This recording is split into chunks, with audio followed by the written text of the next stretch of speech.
Welcome to what I consider the pinnacle of English listening practice. I'm Olivia, and this is episode 91 of English Learning Podcast, specifically crafted for advanced learners who refuse to settle for anything less than mastery. Today's challenge isn't for the faint-hearted. We're diving into the deep end of English comprehension, the kind of listening that separates proficient speakers from those who truly command the language. If you're operating at C1 or C2 level, or aspiring to reach those heights, you've found your training ground. Over the next hour, you'll encounter English as it exists in the most demanding professional, academic, and intellectual contexts. We're talking about the language used in boardroom negotiations, where millions hang in the balance, philosophical debates that challenge fundamental assumptions, scientific presentations that push the boundaries of human knowledge, and cultural critiques that dissect the complexities of modern society. This isn't simplified learner English. This is authentic, unfiltered discourse featuring rapid speech, complex syntax, sophisticated vocabulary, cultural allusions, implied meanings, and the kind of nuanced argumentation that requires not just linguistic competence, but intellectual agility. You'll experience overlapping speakers, interruptions, technical jargon, abstract concepts, and the messy reality of how highly educated native speakers actually communicate when they're not censoring themselves for language learners. But here's why this challenge matters.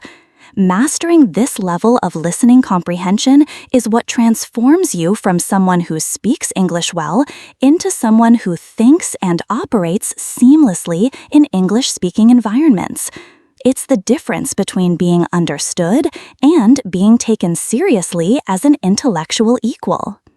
Today's journey includes 3 progressively challenging sections: high-stakes professional scenarios, rigorous academic discourse, and sophisticated cultural analysis. Each section will test different dimensions of your advanced listening skills, while exposing you to the kind of English that opens doors to the highest levels of international academia and business. Are you ready to discover what true mastery feels like? Let's begin. We begin with a corporate board meeting where 2 technology companies are negotiating a complex merger. Notice the interplay of diplomacy and aggression, the coded language, and how speakers use indirect communication to maintain relationships while pursuing conflicting interests. Chairman Reynolds: Thank you all for convening on such short notice. The urgency of Meridian Tech's proposal necessitates immediate deliberation, though I trust we'll maintain our characteristic thoroughness despite the compressed timeline. CEO Harrison, Megacorp: Jim, I appreciate the expedited process, but let's be unambiguous about the stakes here. We're not just discussing a merger, we're contemplating a fundamental restructuring of the competitive landscape in enterprise software. The ramifications extend far beyond our immediate stakeholders. CEO Martinez, Meridian Tech: Michael, while I share your concern for stakeholder impact, I'd argue that market consolidation is inevitable in our sector. The question isn't whether this transformation will occur, but whether we'll be architects of change or casualties of inaction. CFO Davidson, Megacorp: Elena raises a compelling point about market dynamics, but the financial modeling raises some significant red flags. The synergies we're projecting, particularly the 40% reduction in operational redundancies, these figures strike me as overly optimistic, bordering on aspirational. Elena Martinez: Robert, I understand your skepticism regarding the synergy projections. However, our analysis incorporates actual performance data from comparable integrations, not theoretical calculations. The operational efficiencies aren't speculative. They're based on empirical evidence from similar consolidations in adjacent markets. Chief Legal Counsel Thompson. If I may interject, the regulatory landscape presents considerable complexities that haven't been adequately addressed in our preliminary discussions. The Justice Department's recent antitrust initiatives suggest heightened scrutiny for transactions of this magnitude, particularly in technology sectors with concentrated market shares. Chairman Reynolds. Sarah, what's your assessment of the regulatory timeline? Are we looking at a standard review process, or should we anticipate protracted negotiations with multiple regulatory bodies? Sarah Thompson. Based on recent precedents, I'd characterize this as falling into the category of transactions requiring enhanced due diligence. We're likely looking at a 12 to 18-month approval process, assuming no unexpected complications arise. The European regulators will undoubtedly conduct parallel investigations, which could extend the timeline further. Michael Harrison. The extended regulatory timeline introduces substantial execution risk. Market conditions could shift dramatically over 18 months, potentially undermining the strategic rationale for the merger entirely. Alina, how do you propose we mitigate this temporal uncertainty? Michael, that's precisely why we're advocating for a collar structure with indexed valuations tied to performance metrics rather than static pricing. If market conditions deteriorate, the valuation adjusts accordingly. If they improve, both parties benefit proportionally. CFO Davidson, Megacorp. The collar mechanism is intellectually appealing, but it introduces implementation complexities that could prove problematic. How do we reconcile disparate accounting methodologies? How do we address the inevitable disputes over performance attribution? These aren't trivial technical considerations. Head of Strategy, Williams. Robert raises valid operational concerns, but perhaps we're overcomplicating the structural elements. The fundamental question remains whether this combination creates sustainable competitive advantages that justify the inherent integration risks and regulatory uncertainty. Elena Martinez. David, the competitive advantages are demonstrable and substantial. We're not merely aggregating existing capabilities, we're creating entirely new service offerings that neither organization could develop independently within relevant market timeframes. Chairman Reynolds. Alina, when you reference entirely new service offerings, are you referring to the AI-enhanced analytics platform, or are there additional innovations that haven't been disclosed in the preliminary presentations? Jim, the AI platform represents the most visible innovation, but the deeper value proposition lies in the convergence of our respective data architectures. The combined data set creates network effects that exponentially enhance predictive capabilities across multiple customer segments. Michael Harrison. The technological synergies are compelling, but I remain concerned about cultural integration challenges. Our organizations have fundamentally different approaches to innovation management, talent retention, and customer relationship development. How do we prevent culture clash from undermining the technical advantages we're pursuing? Head of HR, Kumar. Michael's cultural concerns are well-founded. Our preliminary assessments reveal significant disparities in organizational structures, compensation philosophies, and decision-making protocols. However, these differences could prove complementary rather than contradictory if managed strategically. Priya makes an excellent point about complementary cultures.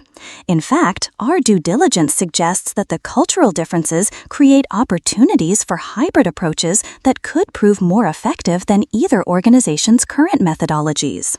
Chairman Reynolds. This has been an illuminating initial discussion, but we clearly need more granular analysis before reaching any definitive conclusions. I suggest we establish working groups to address the specific concerns raised: regulatory strategy, financial modeling, cultural integration, and technological convergence. Sarah Thompson. Jim, given the confidentiality requirements and the complexity of the issues, I'd recommend limiting working group participation to essential personnel and implementing enhanced information security protocols throughout the evaluation process. Michael Harrison. Agreed. We also need to establish clear decision-making timelines and communication protocols. The market won't wait indefinitely for our deliberations, and speculation about potential transactions can create its own complications. Elena Martinez.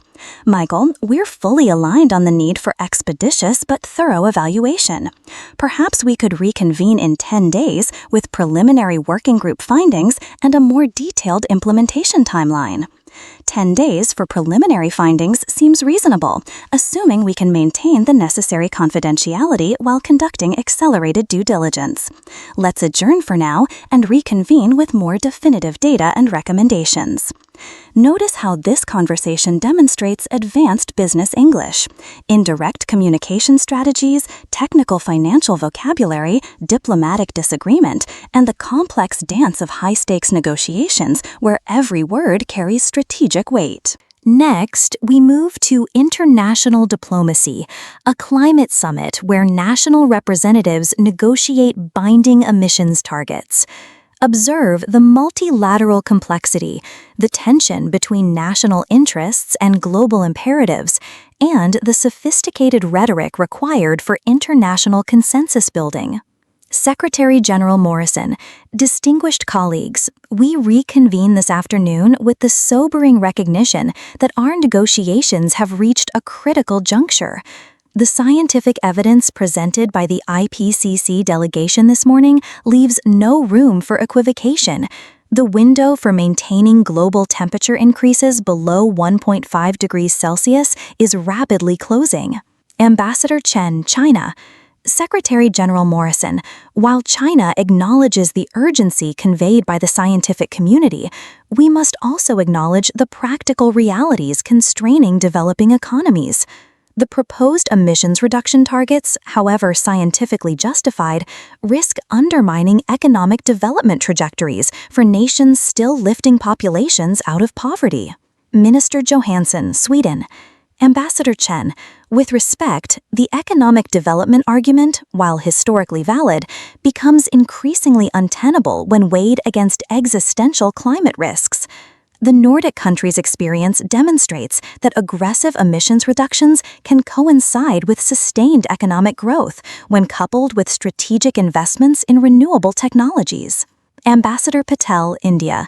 Minister Johansson, the Nordic experience, while admirable, reflects economic and geographical circumstances that don't translate seamlessly to developing economies with entirely different infrastructure legacies, population densities, and industrial requirements. India supports ambitious climate action, but within frameworks that acknowledge differentiated responsibilities and capabilities. Secretary of State Williams. Ambassador Patel raises legitimate concerns about differentiated responsibilities, but we must also recognize that current atmospheric CO2 concentrations reflect cumulative emissions from all sources, regardless of their historical or geographical origins. The atmosphere doesn't distinguish between emissions based on developmental status. Ambassador Dubois, France. Secretary Williams, while scientifically accurate, that perspective risks overlooking the fundamental equity principles that must underpin any sustainable international agreement. The European Union supports aggressive emissions targets, but coupled with technology transfer mechanisms and climate financing that enable developing countries to leapfrog carbon-intensive development pathways. Minister Okafor, Nigeria. Ambassador Dubois, the technology transfer commitments made in previous agreements have largely failed to materialize at the scale and speed necessary for meaningful impact. Nigeria and other African nations require concrete implementation mechanisms with enforceable timelines, not additional aspirational commitments. Ambassador Chen. Minister Okafor identifies a crucial implementation deficit that undermines confidence in multilateral climate frameworks. China proposes binding technology transfer requirements with measurable targets and financial penalties for non-compliance by developed nations. Secretary of State Williams. Ambassador Chen, while the United States supports technology transfer acceleration, binding penalties introduce sovereignty concerns that could prove counterproductive. We prefer incentive-based mechanisms that encourage voluntary compliance through competitive advantages rather than punitive measures. Prime Minister Silva, Brazil. Secretary Williams, voluntary mechanisms have proven insufficient for addressing the scale and urgency of climate challenges. Brazil supports mandatory frameworks, but with recognition that forest conservation and carbon sequestration represent equivalent contributions to emissions reduction targets. Minister Johansson, Prime Minister Silva, forest conservation is undoubtedly crucial, but accounting methodologies for natural carbon sequestration remain problematic. How do we ensure permanence of forest carbon storage? How do we address leakage effects when conservation in one region drives deforestation in another? Ambassador Patel, Minister Johansson raises valid technical concerns, but these accounting challenges shouldn't preclude recognition of natural climate solutions.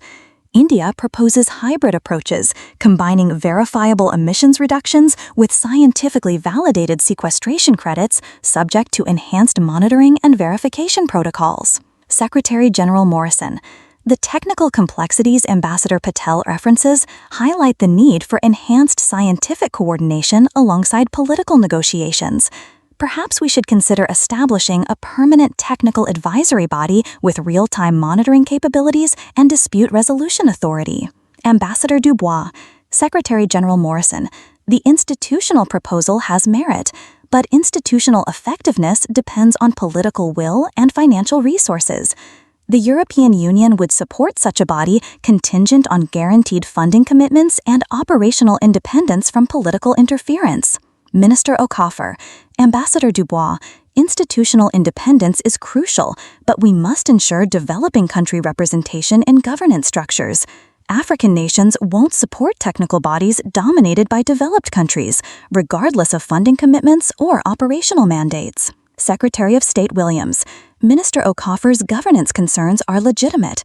The United States proposes rotating leadership with weighted voting that reflects both financial contributions and vulnerability to climate impacts, ensuring that those most affected by climate change have proportional influence over mitigation strategies.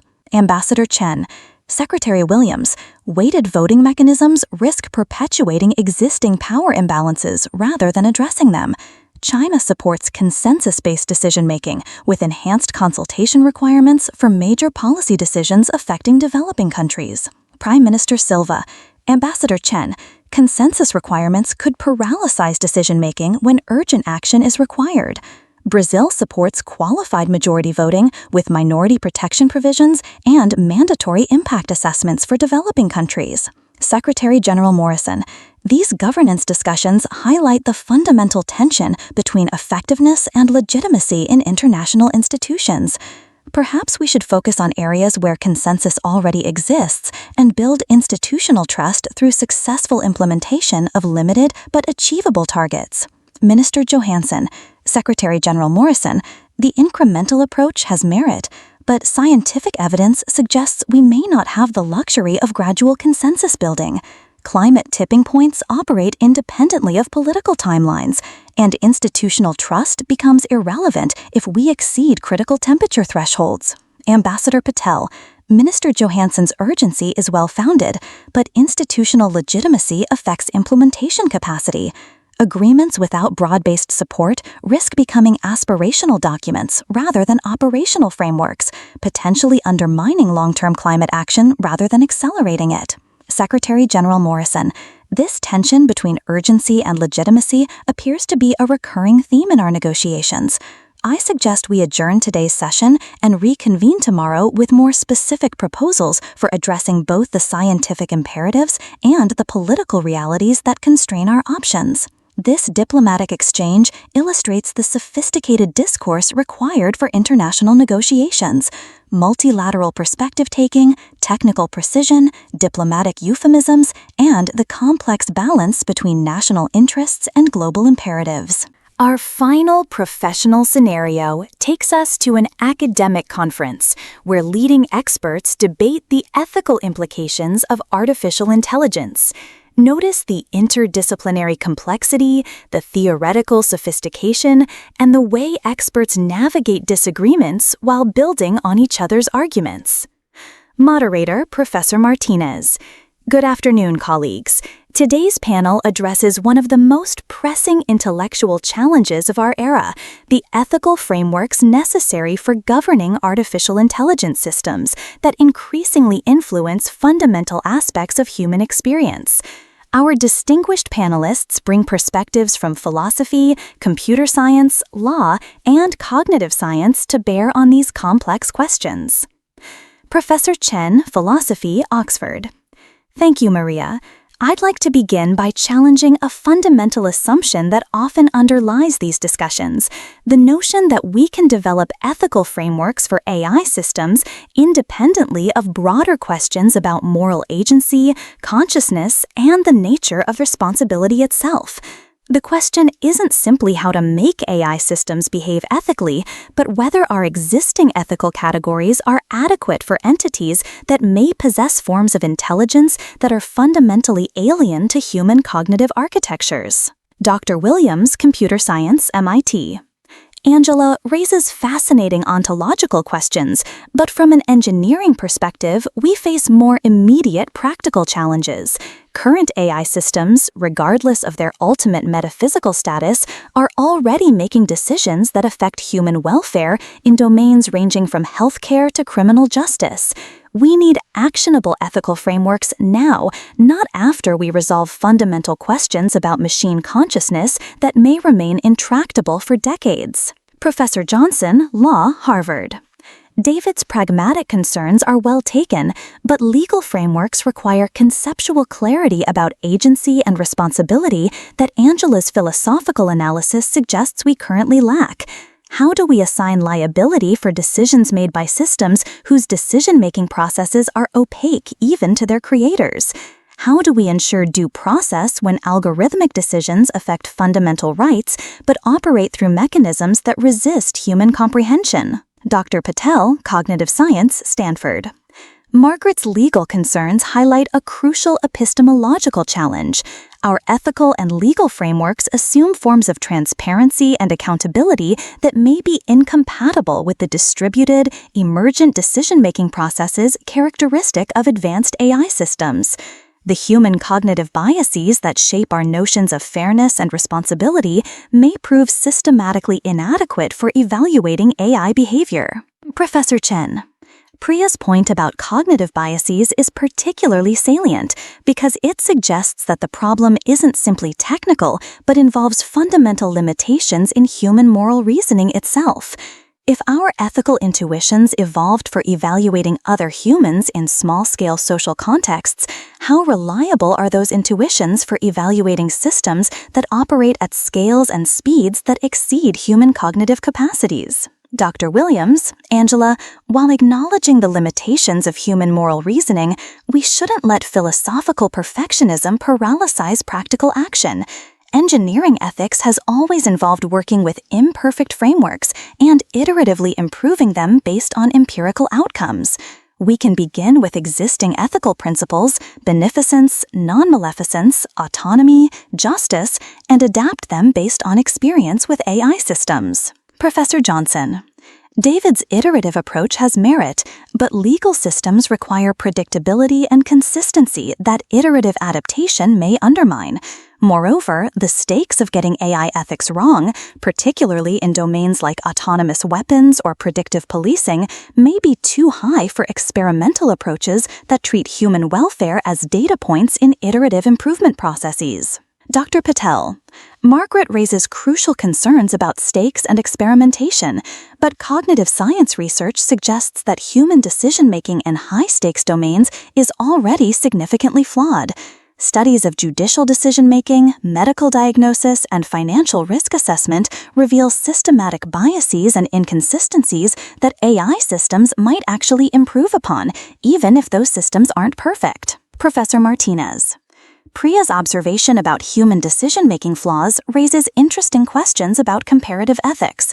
Should we evaluate AI systems against idealized human decision-making or against actual human performance, including our cognitive limitations and systematic biases? Professor Chen. Maria's question touches on a fundamental normative issue, whether the goal is to replicate human moral reasoning or to transcend its limitations. If human moral reasoning is systematically flawed, perhaps we should aspire to AI systems that make better moral decisions than humans typically do, even if those decisions don't align with human moral intuitions. Dr. Williams. Angela's transcendence approach is intellectually appealing, but practically problematic.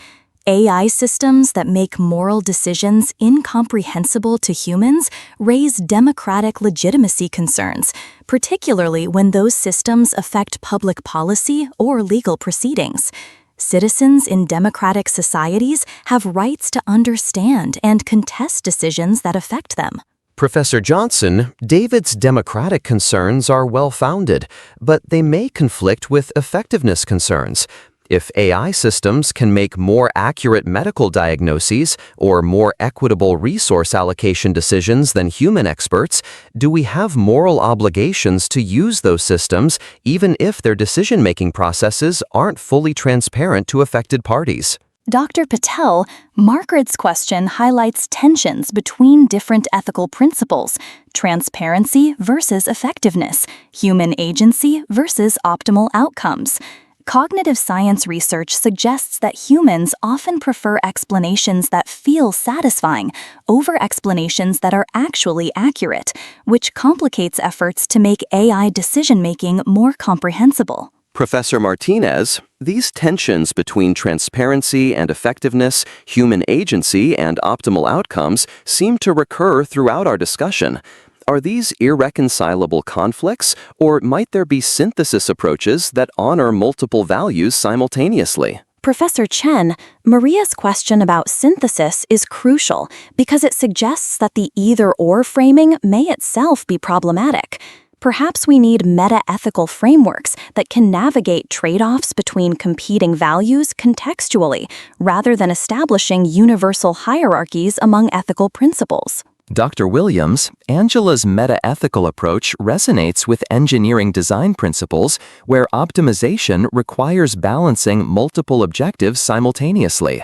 We might develop AI systems with configurable ethical parameters that allow different stakeholders to prioritize different values based on context and application domain. Professor Johnson, David's configurable approach is intriguing, but raises questions about who gets to configure ethical parameters and based on what authority.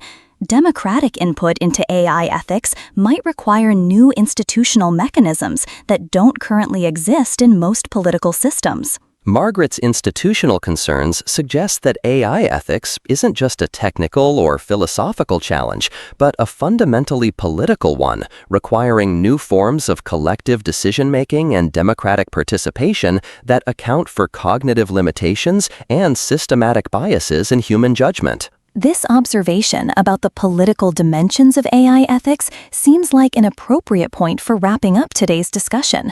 The complexity of these issues clearly requires continued interdisciplinary collaboration and public engagement as these technologies continue to evolve. This academic panel demonstrates the highest levels of intellectual discourse, theoretical sophistication, interdisciplinary synthesis, nuanced argumentation, and the ability to build complex ideas collaboratively while maintaining scholarly disagreement. We transition now to pure academic discourse, a graduate philosophy seminar examining consciousness and personal identity. This represents English at its most abstract and intellectually demanding, requiring not just linguistic competence, but philosophical sophistication. Professor Davidson, today we're examining Derek Parfit's reductionist account of personal identity and its implications for moral responsibility, particularly as articulated in Reasons and Persons. I'd like to begin by considering whether Parfit's psychological continuity criterion can adequately address the persistence of moral agency across time, especially in light of recent neuroscientific evidence about the constructed nature of autobiographical memory. Graduate student Sarah. Professor Davidson, if we accept Parfit's claim that personal identity is fundamentally illusory, that what we consider the unified self is actually a series of connected but distinct psychological states, doesn't this undermine not just moral responsibility, but the entire phenomenological structure of conscious experience itself? Professor Davidson, Sarah raises a crucial phenomenological objection.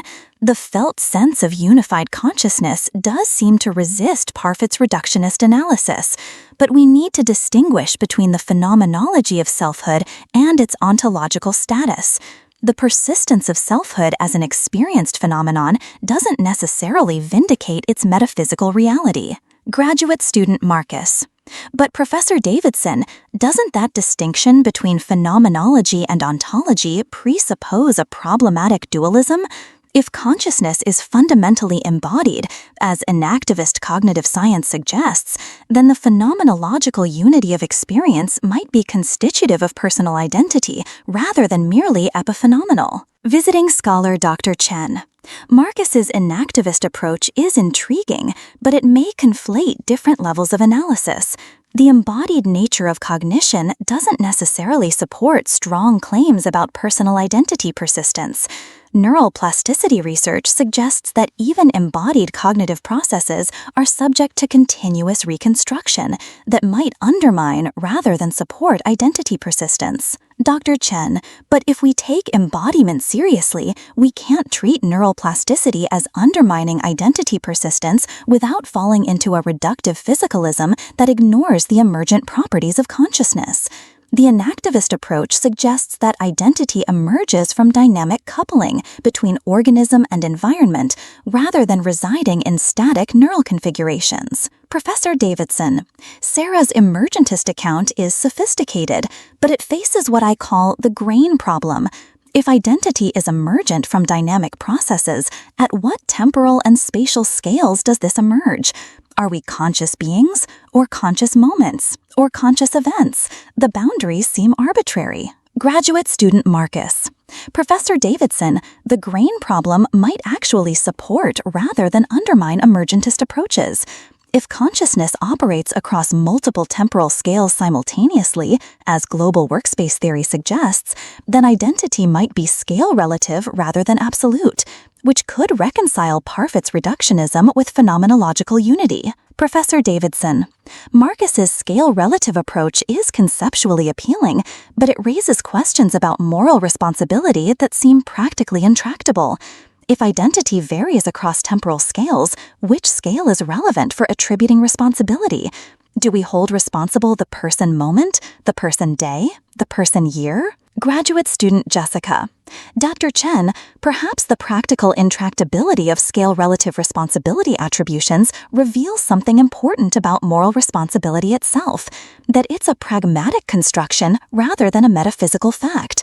This might align with Strawson's reactive attitudes approach better than traditional desert-based theories. Professor Davidson, Jessica's Strawsonian move is clever, but it may collapse into relativism if moral responsibility becomes purely pragmatic. How do we distinguish legitimate from illegitimate responsibility attributions if the criteria are contextual rather than metaphysically grounded? Dr. Chen, but doesn't the metaphysical grounding approach face equally serious problems?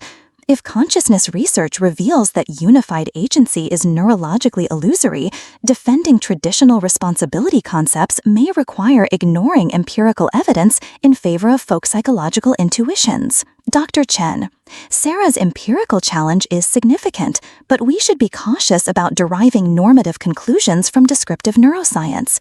The naturalistic fallacy applies here.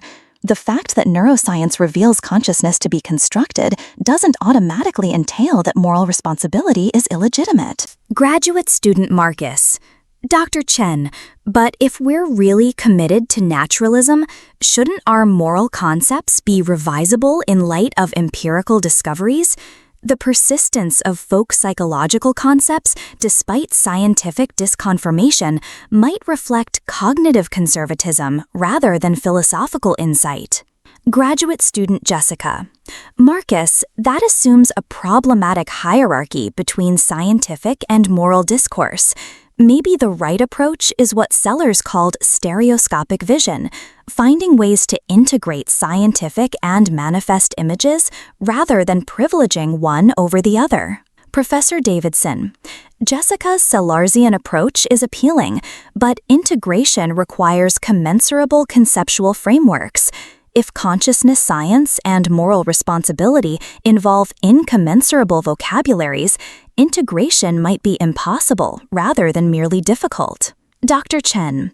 Professor Davidson, the incommensurability worry might be overstated.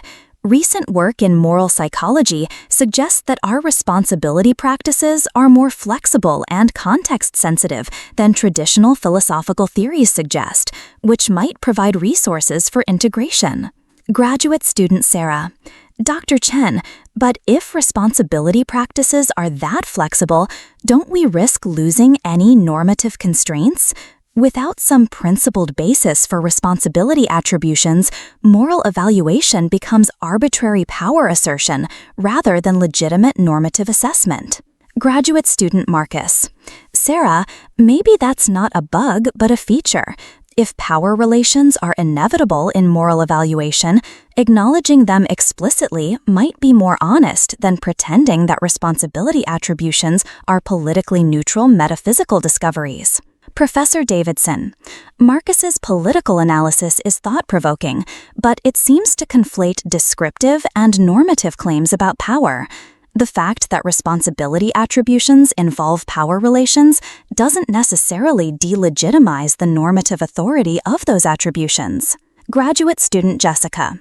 Professor Davidson, but if we take seriously the idea that moral concepts are historically and culturally variable, as genealogical approaches suggest, then claims about normative authority might reflect parochial assumptions rather than universal truths. Dr. Chen.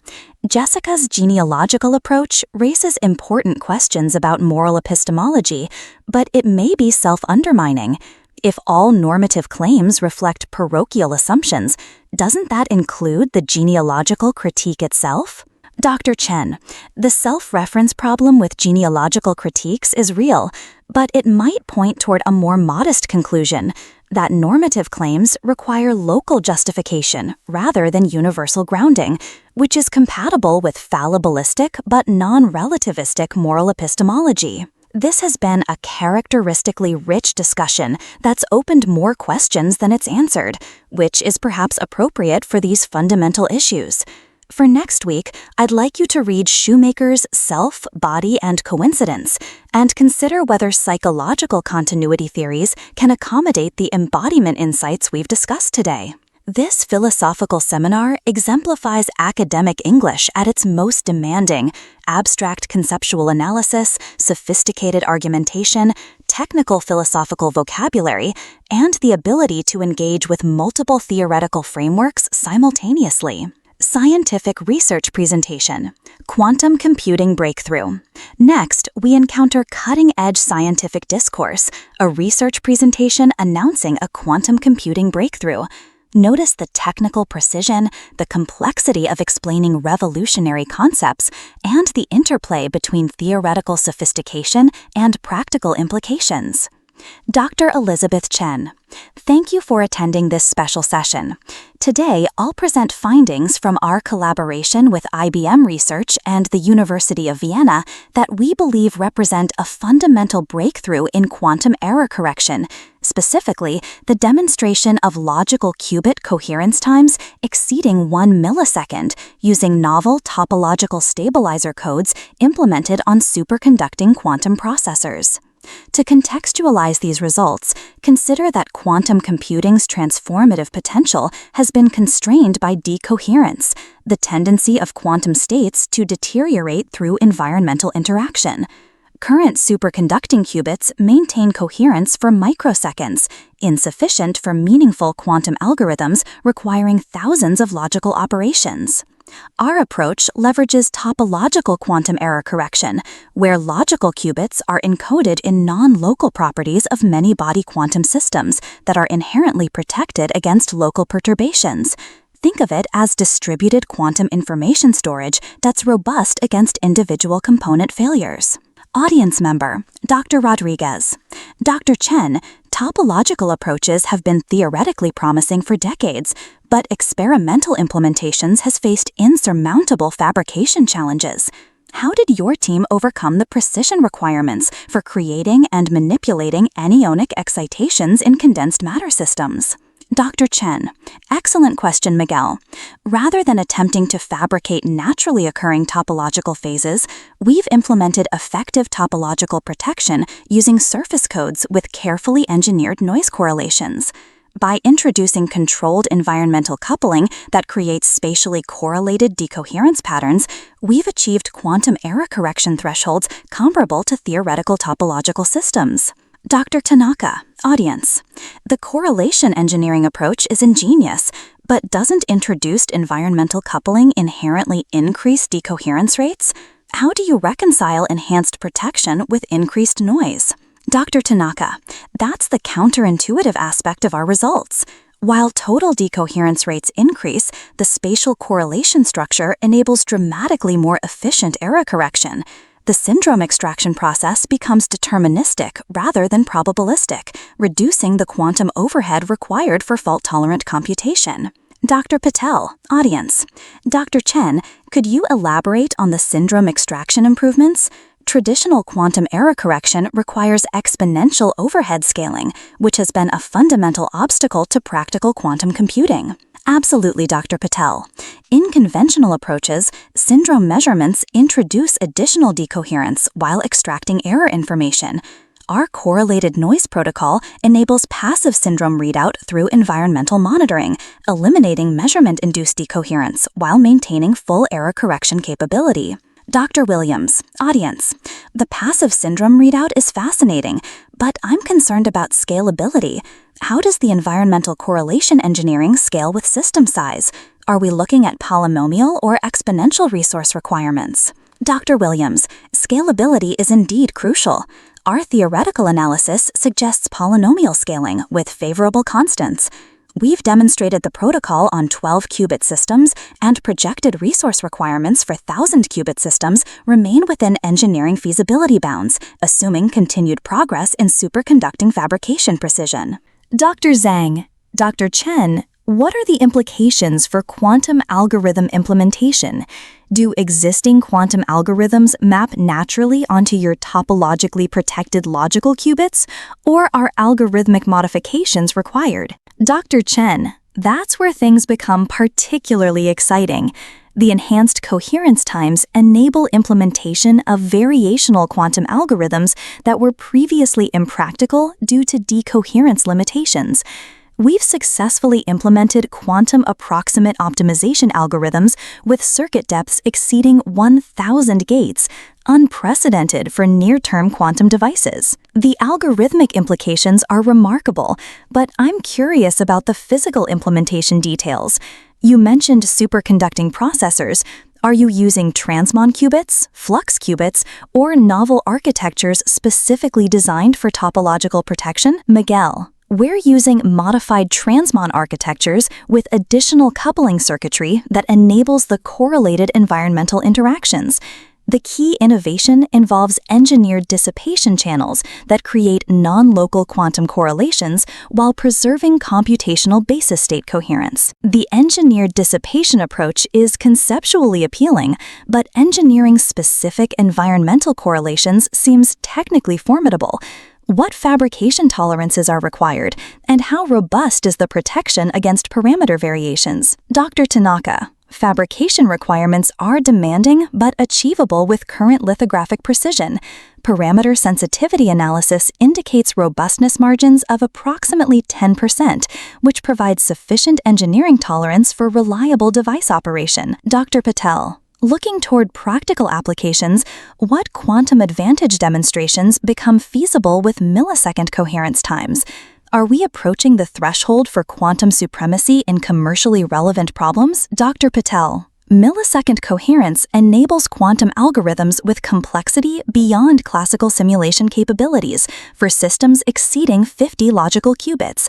We're targeting optimization problems in logistics, drug discovery, and material science, where quantum advantage could provide substantial economic value. The commercial implications are intriguing, but transitioning from laboratory demonstrations to practical quantum computers involves significant engineering challenges. What's your roadmap for scaling to fault-tolerant quantum computers with millions of logical qubits? Dr. Williams. Our 10-year roadmap involves incremental scaling through improved fabrication processes and enhanced error correction protocols. The immediate goal is demonstrating quantum advantage in specific application domains, followed by gradual expansion to general-purpose fault-tolerant quantum computation. Dr. Zhang. Competition in quantum computing is intense, with significant investments from technology companies and governments worldwide. How does your approach compare with alternative paradigms like trapped ion systems, photonic quantum computing, or neutral atom platforms? Dr. Zhang. Each platform has distinctive advantages and limitations. Trapped ions offer superior coherence but limited connectivity. Photonic systems enable room temperature operation but face scalability challenges. Our superconducting approach with topological protection combines the fabrication maturity of superconducting circuits with coherence times approaching trapped ion performance. Dr. Rodriguez. The intellectual property landscape in quantum computing is becoming increasingly complex. How do licensing considerations affect the commercial viability of topological quantum error correction approaches? Miguel. Intellectual property is indeed a significant consideration. Our approach builds on fundamental theoretical work that remains in the public domain, though specific implementation techniques are proprietary. We're pursuing open licensing strategies that encourage ecosystem development while protecting core innovations. Dr. Tanaka. Dr. Tanaka, regulatory and security considerations for quantum computing are evolving rapidly, particularly regarding cryptographic implications. How do these policy dimensions affect research priorities and commercial development strategies? Dr. Tanaka. Policy considerations increasingly influence both research directions and commercialization timelines. We're collaborating with standards organizations and regulatory bodies to ensure responsible development while maintaining technological leadership. The cryptographic implications require careful balance between innovation and security considerations. Moderator. Dr. Chen. We're approaching our time limit, but perhaps you could offer concluding thoughts about the broader implications of this breakthrough for the quantum computing field. Thank you. I believe we're witnessing an inflection point where quantum computing transitions from promising laboratory science to practical computational tool. The coherence improvements we've demonstrated enable meaningful quantum algorithms while maintaining engineering feasibility. This suggests that quantum advantage in specialized applications may emerge sooner than previously anticipated, though general-purpose quantum computers remain a longer-term aspiration requiring continued fundamental advances. This scientific presentation demonstrates the precision and complexity required for cutting-edge research communication, technical accuracy, theoretical sophistication, practical considerations, and the ability to explain revolutionary concepts to expert audiences. Our final academic segment features a historical analysis lecture comparing imperial systems across different civilizations and time periods. Notice the sophisticated analytical frameworks, the complex comparative methodology, and the nuanced treatment of historical evidence. Professor Williams.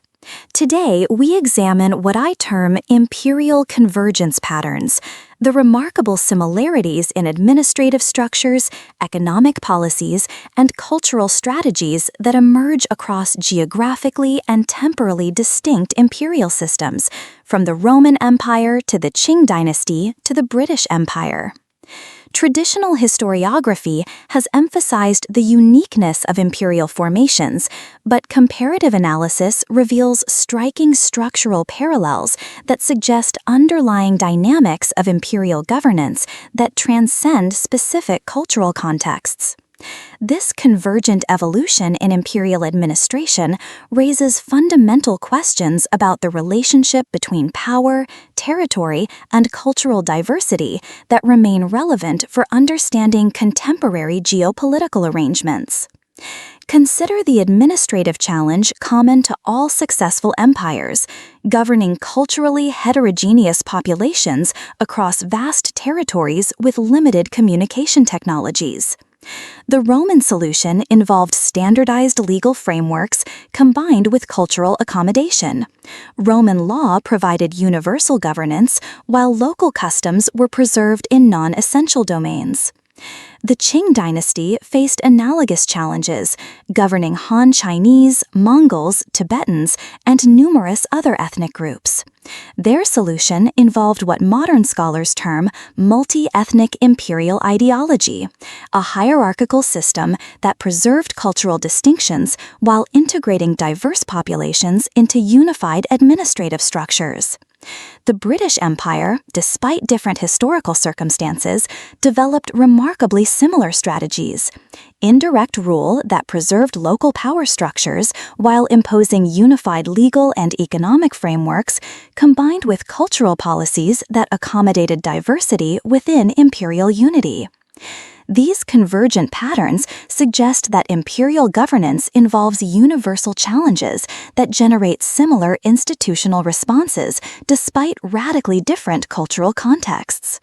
The implications extend beyond historical analysis to contemporary questions about globalization, international governance, and the management of cultural diversity within political unions. However, we must also examine where imperial systems diverged, particularly in their approaches to cultural assimilation versus accommodation. The Roman Empire ultimately pursued cultural homogenization through citizenship extension and Latin language promotion. The Qing dynasty maintained explicit ethnic hierarchies while preserving cultural boundaries. The British Empire developed hybrid approaches that varied significantly across different colonial contexts. These divergent strategies reflect different theories of imperial legitimacy and different assumptions about the relationship between cultural unity and political stability. Understanding these variations provides insights into the different ways political systems can manage diversity and the different outcomes these approaches produce over time. The collapse patterns of imperial systems also reveal important convergences. Economic overextension, administrative corruption, military overcommitment, and challenges from emerging competitor powers appear as recurring themes across different imperial formations. This suggests that imperial systems may face inherent structural limitations that eventually undermine their stability regardless of their specific cultural characteristics. Contemporary relevance of these historical patterns extend to questions about American hegemony, European integration, Chinese global influence, and other modern forms of trans-territorial governance that exhibit imperial characteristics while operating within different ideological frameworks. This historical lecture demonstrates advanced academic discourse, comparative analytical frameworks, sophisticated theoretical synthesis, historical evidence evaluation, and the ability to draw connections between historical patterns and contemporary issues. Literary Criticism Roundtable: Post-Colonial Perspectives. We conclude with Sophisticated Cultural Analysis, a literary criticism roundtable examining post-colonial perspectives in contemporary literature. This represents the intersection of literary sophistication, cultural theory, and critical analysis that characterizes advanced humanities discourse. Moderator Dr. Reyes. Tonight, we're examining how contemporary writers from formerly colonized societies are reimagining narrative structures, linguistic practices, and cultural representation in ways that challenge Western literary conventions while creating new forms of aesthetic expression. Our panelists bring perspectives from comparative literature, cultural studies, and creative writing. Professor Okafor, I'd like to begin by interrogating the term post-colonial itself, which has become simultaneously indispensable and problematic in literary analysis. The prefix post suggests a temporal progression beyond colonialism, but this teleological assumption obscures the ways colonial power structures persist in literary institutions, publishing networks, and aesthetic hierarchies that continue to shape how non-Western literature is produced, distributed, and consumed. Dr. Chakraborty, Amara raises crucial concerns about periodization and power structures that resonate with my work on South Asian literature. Writers like Amitav Ghosh and Kiran Desai aren't simply writing after colonialism. They're navigating literary markets where Western aesthetic categories continue to determine commercial viability and critical recognition. The challenge becomes creating authentic cultural expression within institutions that remain fundamentally shaped by colonial epistemologies. Professor Martinez, Ravi's point about institutional constraints connects to broader questions about linguistic authenticity in post-colonial literature.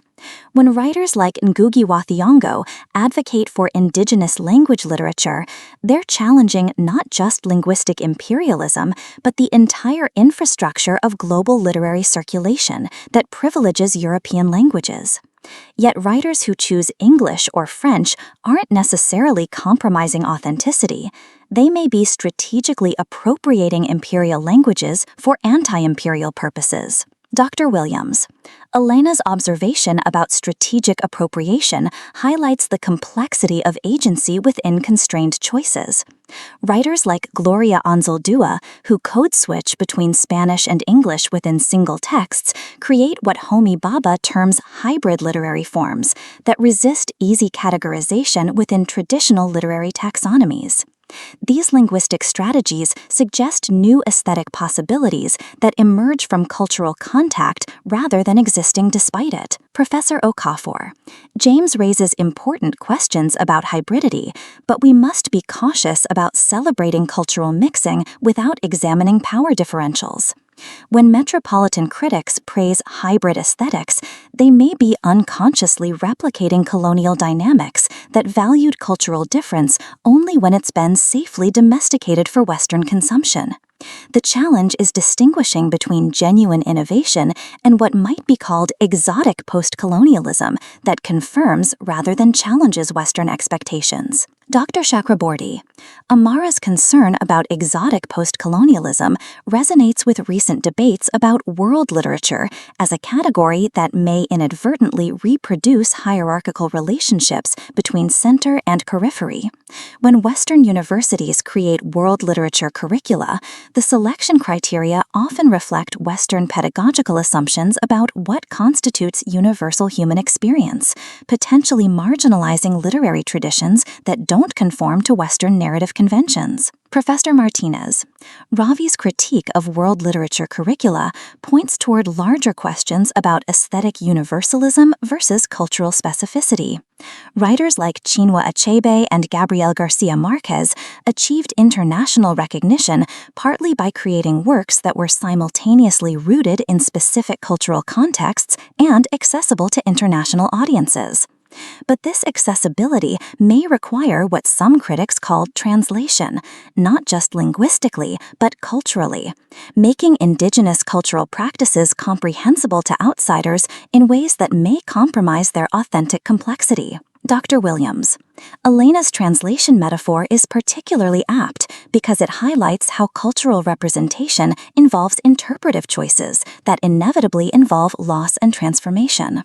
Writers like Leslie Marmon Silko, who incorporates Laguna Pueblo storytelling traditions into contemporary narrative forms, face the challenge of preserving cultural authenticity while making their work accessible to readers unfamiliar with indigenous narrative conventions. Professor Okafor, James's example of Silko raises questions about cultural appropriation versus cultural revitalization that extend beyond individual authorial choices to broader questions about intellectual property and cultural sovereignty.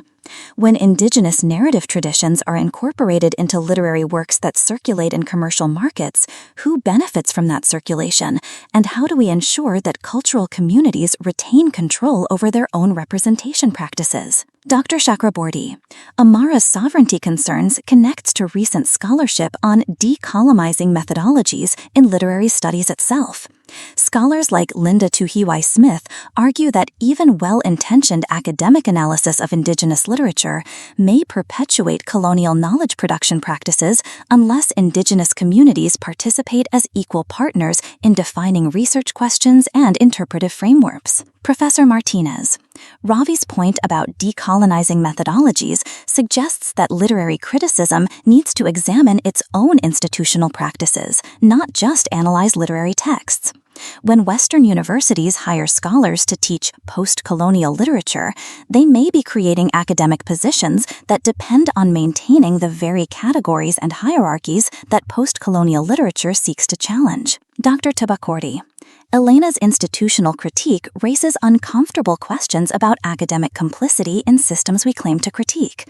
Perhaps the solution involves what Gayatri Spivak calls strategic essentialism, temporarily embracing categories like post-colonial literature for practical purposes, while maintaining critical awareness of their limitations and working toward more equitable institutional arrangements. Professor Okafor, James's strategic essentialism approach has merit, but it requires constant vigilance about when strategic compromises become permanent accommodations to unjust systems. The challenge is maintaining transformative vision while operating within existing institutional constraints that may gradually domesticate radical critique through academic institutionalization. Dr. Chakraborty, this tension between transformation and accommodation seems central to contemporary literary production as well. Writers who achieve commercial success within existing publishing systems gain platforms for cultural representation, but may face pressures to repeat successful formulas rather than continuing experimental work that challenges aesthetic conventions. Professor Martinez, Ravi's observation about commercial pressures highlights how market forces interact with aesthetic innovation in complex ways. Publishers' expectations about audience preferences may constrain literary experimentation, but commercial success can also provide resources for more experimental work and create opportunities for other writers from marginalized communities. Moderator Dr. Veyes, these tensions between innovation and constraint, authenticity and accessibility, transformation and accommodation seem to recur throughout our discussion. Perhaps they reflect broader contradictions in how contemporary societies navigate cultural diversity within global economic and institutional systems that retain hierarchical characteristics despite official commitments to equality and inclusion. This literary roundtable exemplifies sophisticated cultural analysis, theoretical sophistication, nuanced argumentation, interdisciplinary synthesis, and the ability to navigate complex questions about culture, power, and representation. Our final segment features a philosophical debate about technology and human flourishing, a contemporary issue that requires both theoretical sophistication and practical wisdom. Notice how philosophical argument engages with empirical evidence while maintaining conceptual rigor. Professor Sterling, tonight's debate examines whether digital technologies enhance or diminish human flourishing, broadly conceived as the realization of distinctively human capacities for reason, creativity, social connection, and moral development. I'll argue that digital technologies, despite obvious instrumental benefits, fundamentally undermine human flourishing by fragmenting attention, commodifying social relationships, and replacing embodied engagement with virtual substitutes. Professor Chen, David's position reflects what I consider a nostalgic romanticism about pre-digital human experience that ignores both the limitations of traditional social arrangements and the genuine enhancements that digital technologies provide for human capabilities. Far from diminishing flourishing, digital technologies expand opportunities for intellectual development, creative expression, and social connection beyond anything previously possible in human history. Professor Sterling, Angela's enhancement thesis overlooks crucial qualitative distinctions between different forms of intellectual, creative, and social engagement. Digital technologies may provide access to more information, but information access doesn't automatically translate into wisdom or understanding. Similarly, digital social connections may increase the quantity of interpersonal contact while diminishing the quality of genuine intimacy and mutual commitment that characterize flourishing social relationships. David's qualitative distinctions assume a problematic hierarchy between supposedly authentic offline experiences and supposedly artificial digital experiences. But this binary ignores how digital technologies can enhance rather than replace embodied engagement. Virtual reality applications in education, telemedicine, and artistic expression create new forms of meaningful experience rather than pale substitutes for traditional activities. Professor Sterling, Angela's examples are compelling in specific domains, but they avoid the broader existential question about how digital technologies reshape fundamental structures of human experience. Constant connectivity creates what Sherry Turkle calls continuous partial attention that prevents the sustained focus necessary for deep intellectual work, contemplative reflection, and meaningful interpersonal engagement. Professor Chen, David's attention fragmentation concern has empirical merit, but it reflects adaptation challenges rather than inherent technological limitations. Just as literacy required developing new cognitive skills for processing written information, digital fluency involves learning to navigate information-rich environments effectively. Research on digital natives suggests that younger generations are developing sophisticated multitasking abilities that may represent cognitive evolution rather than degradation. Professor Sterling, Angela's evolutionary adaptation argument is speculative and potentially dangerous. Even if humans can adapt to digital environments, that doesn't demonstrate that such adaptation promotes flourishing. Cocaine addiction also involves neural adaptation, but we don't conclude that cocaine enhances human well-being. The question isn't whether adaptation is possible, but whether specific adaptations support or undermine distinctively human capabilities. Professor Chen, David's addiction analogy is inflammatory and unproductive. Digital technology use exists on a spectrum from pathological to enhancing, just like any other human activity. The challenge is developing ethical frameworks for distinguishing beneficial from harmful uses rather than rejecting entire technological categories based on their most problematic manifestations. Professor Sterling, Angela's spectrum approach sounds reasonable, but evades fundamental questions about whether digital technologies are inherently compatible with human flourishing. Technologies aren't value-neutral tools. They embody particular assumptions about human nature and social organization that shape their users in ways that may be incompatible with flourishing, regardless of specific usage patterns. Professor Chen, David's non-neutrality thesis has merit, but it applies equally to traditional technologies like writing, printing, and industrial production that fundamentally transformed human societies. The question isn't whether technologies shape human experience, they obviously do, but whether specific transformations enhance or diminish human capabilities over time. Professor Sterling, Angela's historical analogy misses crucial differences between digital technologies and previous technological revolutions. Writing and printing enhanced human memory and communication while preserving fundamental structures of embodied social engagement. Digital technologies create virtual environments that can completely replace rather than enhance embodied experience, raising unprecedented questions about the relationship between authentic and simulated experience. Professor Chen, David's authenticity concerns assume that embodied experience has inherent value that virtual experience necessarily lacks, but this assumption requires philosophical justification. If human flourishing involves realizing rational, creative, and social capacities, virtual environments that effectively support these capabilities may be equally valuable regardless of their digital mediation. Professor Sterling, Angela's functionalist approach reduces human flourishing to capability realization while ignoring the existential dimensions of authentic selfhood that require embodied engagement with material reality and genuine moral relationships with other persons. Virtual environments may simulate these experiences but cannot provide their essential ontological foundations. Professor Chen, David's ontological claims about embodiment and authenticity reflect particular philosophical commitments that aren't universally shared. Phenomenological research suggests that virtual experiences can generate genuine intellectual, social engagement that participants experience as meaningful and valuable regardless of their digital mediation. Professor Sterling, Angela's phenomenological evidence conflates subjective experience with objective value. People may experience virtual environments as meaningful, but subjective satisfaction doesn't establish objective worth. Flourishing involves realizing distinctively human capacities in appropriate contexts, not merely generating satisfying experiences through whatever means available.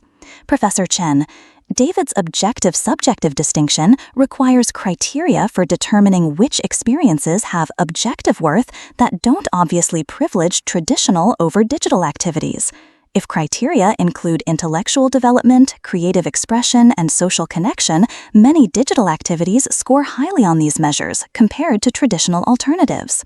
Professor Sterling, Angela's criteria ignores essential aspects of human flourishing, the development of character virtues like courage, temperance, and justice that require embodied moral practice in contexts involving genuine risk and commitment. Virtual environments may simulate moral choices but cannot provide authentic moral development opportunities. Professor Chen, David's virtue ethics approach is appealing, but it assumes that traditional contexts for moral development are necessarily superior to emerging digital contexts. Online communities face genuine moral challenges involving privacy, consent, and digital citizenship that require developing new virtues appropriate to contemporary social realities. Moderator, this debate illustrates the complexity of evaluating technological change within philosophical frameworks that were developed before digital technologies existed. Perhaps the most productive approach involves continued dialogue between philosophical reflection and empirical research as these technologies continue to evolve.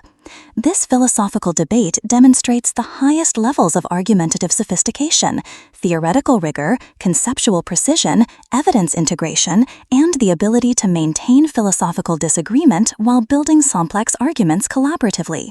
Your advanced listening achievement. Congratulations! You've just completed one of the most demanding listening comprehension challenges available in English language education. Over the past hour, you've engaged with discourse that operates at the highest levels of professional, academic, and intellectual sophistication. Let's acknowledge what you've accomplished. You've followed complex multi-party negotiations where speakers use diplomatic language to pursue conflicting interests while maintaining strategic relationships. You've tracked sophisticated philosophical arguments that build on centuries of theoretical development while engaging with contemporary empirical research. You've navigated technical scientific presentations that explain revolutionary concepts using specialized vocabulary and advanced mathematical reasoning. You've analyzed cultural criticism that synthesizes multiple theoretical frameworks while addressing questions of power, representation, and authentic expression. This represents English language use that many educated native speakers find challenging. The vocabulary density, syntactic complexity, cultural allusions, and conceptual sophistication you've encountered today require not just linguistic competence, but intellectual engagement at the highest levels. If you followed these discussions with reasonable comprehension, understanding perhaps 70–80% of the content and tracking the main argumentative developments, you're operating at true advanced proficiency. You possess listening skills that enable full participation in elite academic, professional, and intellectual communities where English serves as the lingua franca. More importantly, you've demonstrated the meta-linguistic awareness necessary for continued independent growth. Advanced listening comprehension isn't about understanding every word, it's about tracking complex ideas, following sophisticated arguments, and maintaining engagement with challenging content, even when specific details remain unclear. Beyond comprehension, critical engagement.